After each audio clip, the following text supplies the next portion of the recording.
Hello, and welcome back to Frugal Gamer. Today we're going to be talking about the business formula that you should be thinking about before you even start a business. Think about all the money think about the cash flow that is going to be involved within your business. I have actually drawn out a formula up here. I have written down all the different variables. And then I have a few examples here. But for the formula, what you want to be thinking about is you want to think about your I, which is going to be your item for storage, your P, which is going to be your product to sell, and then you also want to account for your E, which is going to be your equipment for selling. And then over here, you also have your accounting for your workers, assuming that you need workers to start up. So, my first example is going to be water bottles. With water bottles, your item for storage would be your cooler. And then your product to sell would be your water bottles. And then your equipment to sell would be your table and your poster board. Just, mind you, this is just to start it up.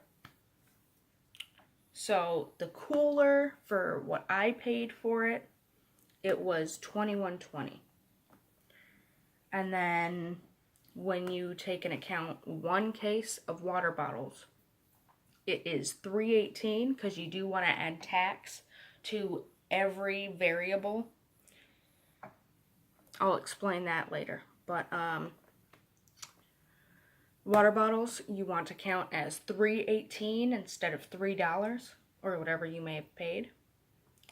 And then for the table and poster board, mind you, this is assuming that you don't need to go out and buy ice. If you need to go out and buy ice, add the ice to that too.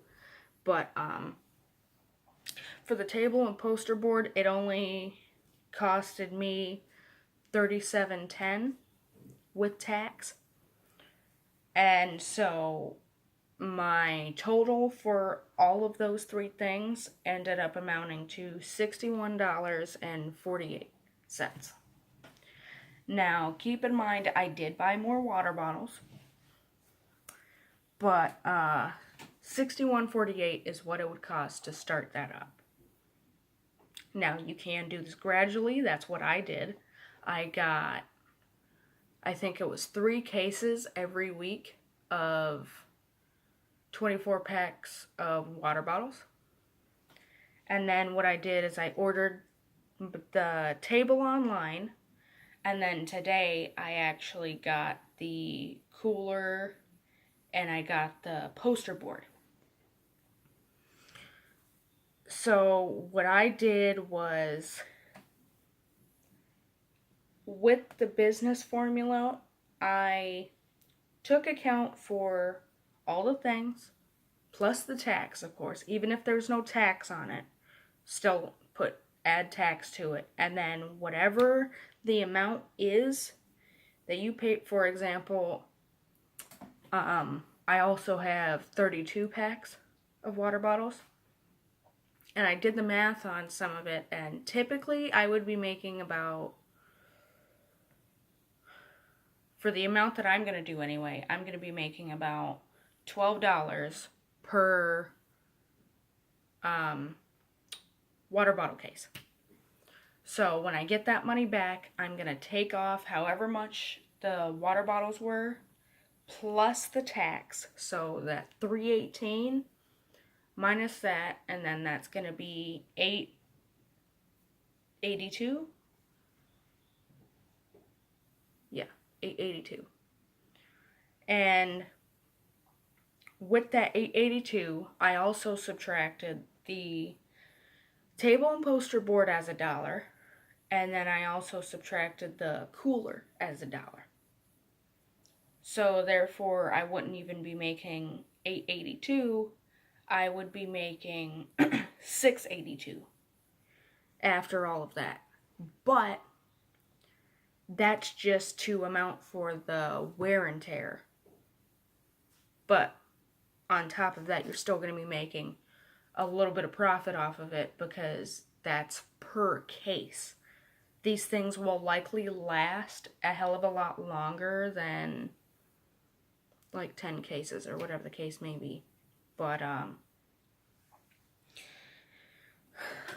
yeah, and then another example that I have is candles. With candles, it really depends on how you do it, obviously, but if you really, really want to be cheap about it, what you can do is you can, obviously your product is going to be your candles, but you also want to put crayons in there. Go back to the last video that I uploaded and you'll see what I'm referring to. But your item for storage will be the mason jars, and then you also probably want to account for the glue dots and the wick in that variable. And then your equipment for selling will be either your table or the membership fee for the platform you're using, or whatever, however you're trying to get the word out there. If you're advertising, put the advertising stuff in there. If you have to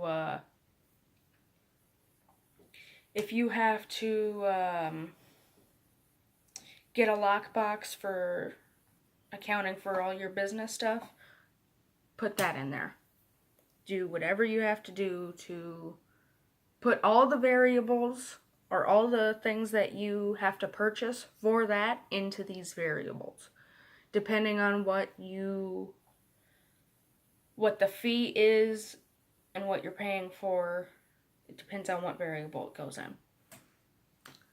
But you want to add tax to everything, even the food items or whatever, the stuff that isn't taxed. The reason you want to do this is because any of that profit that I was talking about, that $6.82, that's the money that I get.